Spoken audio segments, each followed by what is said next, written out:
Any time is a good time to work on yourself, but towards the beginning of a new year can feel like a fresh start and a perfect opportunity to start making big changes. If you haven't thought about any specific goals, or maybe your New Year's resolution has fell through by now's a great time to make some bigger decisions. There are so many things you can do to improve yourself this year, and I've got a checklist of things you can do to work on yourself to be better by the end of 2018. The first 5 are mindsets and attitudes that you can work on, but the last 2 are tactical things that you can actually go out and practically do. Number 1, gratitude. In an average day, you probably say thank you at least once, but how much gratitude do you actually feel saying it? If you don't take the time to feel thankful every day, it's time to start. There have been so many studies done on the connections between gratitude and well-being, and the findings are really amazing. People who are grateful tend to feel fewer toxic emotions like anger, jealousy, and regret. They feel healthier, they have less pain, and they sleep better, and they have the best self-esteem. Those are just some major benefits to feeling thankful. And becoming someone who feels gratitude every day is pretty easy change to make. It can be as simple as making the decision to feel gratitude every day and consciously looking for things in your life that you appreciate. If you go that route, it's handy to use something as a reminder that prompts you to take a minute for an exercise in gratitude. It can be an object on your desk, a bracelet, or something on your phone screen. Just make sure it's something that you're bound to glance at periodically throughout the day. In time, it'll become a habit and you won't need the reminder to feel gratitude anymore. Now, if you like more structured exercises, you can start a gratitude journal instead. Keep a notebook or download a journal app and take a few minutes once or twice a day to write down a few things that you're grateful for. These can be big things like family and friends, or small things like having a few extra minutes to grab coffee before work. Anything you can think of is great. The key is that you don't just say that you're thankful for them, you need to take a moment and really feel appreciation for them. Thoughts are fleeting, but the feelings hang around.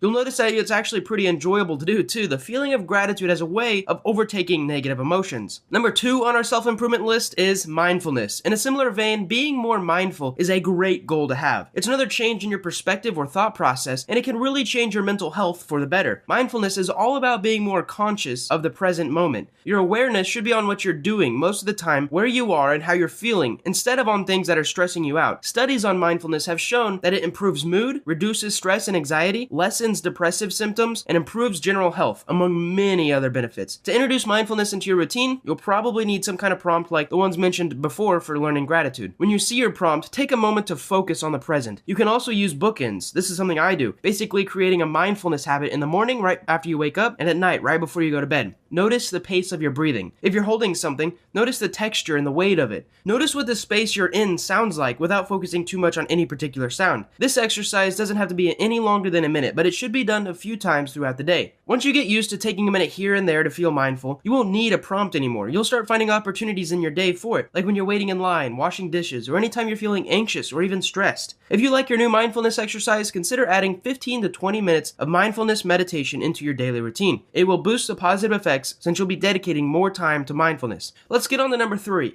organization. Some of you really struggle with this. If you're already obsessed with your planner and have printed labels on every jar in your pantry, you probably don't need organizational skills on your checklist. But chances are, like most people, you could stand to organize your life more effectively. Most people forget an appointment now and then or misplace things here and there, and it's really frustrating, especially for me when it happens. Organization can prevent those things from happening and offer some great perks to your life. So let's start by organizing your home. It's a simple thing to do, and once it's done, it doesn't require much upkeep to keep it that way. When things are organized, they're easier to find when you need them, which will save you a lot of time in the long run, and eliminate the annoyance of trying to find something that's misplaced. Not to mention that an organized space is often a tidy space, which feels good to be in and look at when people come over. Organization isn't just about having a place for everything, and having everything in its place though. Keeping track of your commitments and planning your schedule effectively is another aspect of organization, and it's so important for success. So get yourself a calendar app, or a planner, and start filling in all of your appointments, deadlines, and events, along with anything else that you might have to do to prepare for them. Check your calendar every day so that you know what needs to be doing and what's coming up. This can greatly contribute to success at work or school or in your life in general, and make you more reliable for your friends and family. I personally use a whiteboard for my calendar and to plan my goals. Number 4 is something that I probably need to work on: assertiveness. Working on being more assertive should definitely be part of your 2018 checklist. Many people don't feel comfortable standing up for themselves, but it's important to speak up so that your needs are met and not being overlooked. Being assertive can impact your life in such significant ways. When you're assertive in relationships, you're more likely to have your needs met because you make a point of telling your friends, family, and even romantic partners what you need, and you make it clear that your needs are important. When you're assertive at work, you don't let your boss or coworkers take advantage of you, and you make it known when you want a promotion or a raise, which can make it more likely to happen. It's amazing how your life can change when you advocate yourself in a firm but polite way. Often, the primary obstacle of becoming more assertive is something called self-worth. If you don't believe you deserve what you want, you're going to have a hard time asking for it.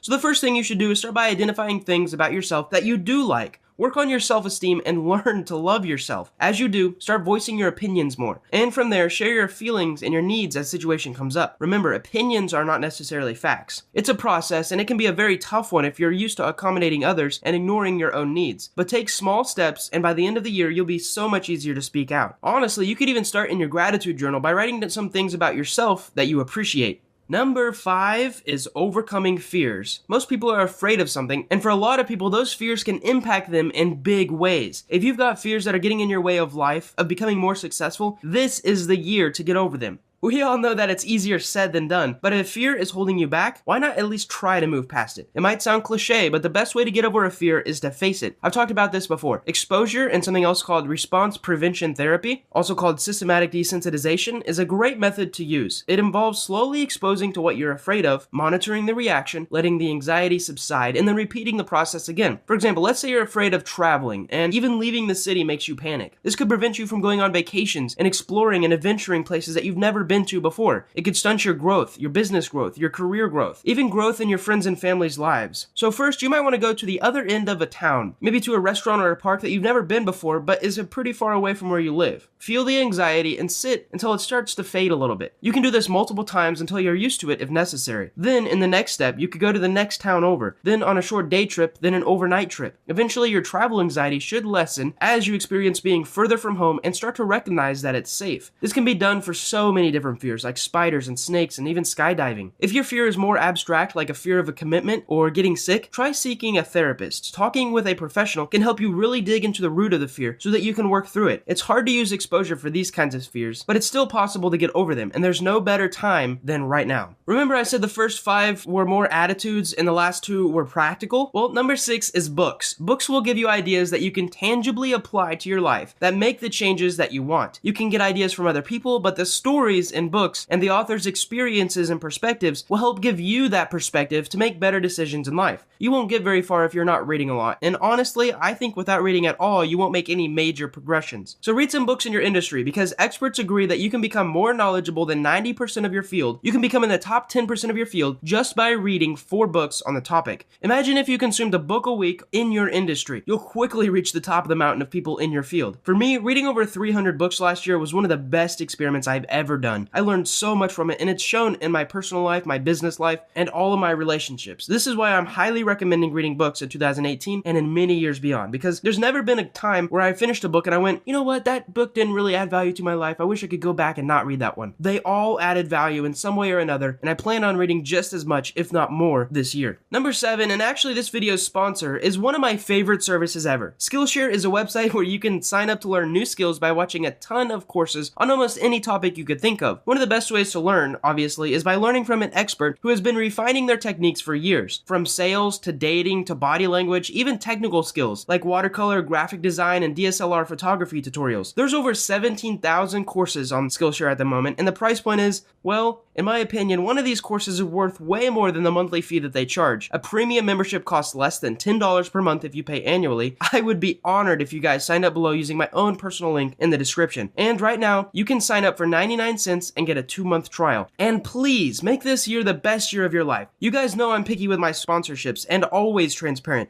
I have been using Skillshare for over 3 months now to boost my learning potential, and some of these courses should be priced at least $300 alone. 2 courses have been especially helpful. How to design a sales funnel that converts has taught me a lot of foundational things, and I'm also trying to up my Instagram game in the next couple months. So I'm currently taking a course called Instagram Marketing, 300 Real Followers a Day, to learn the foundations of growing my Instagram through taking a course. Anyways, I hope you crush this year, and I really hope this channel contributes to that. Thank you guys so much for watching.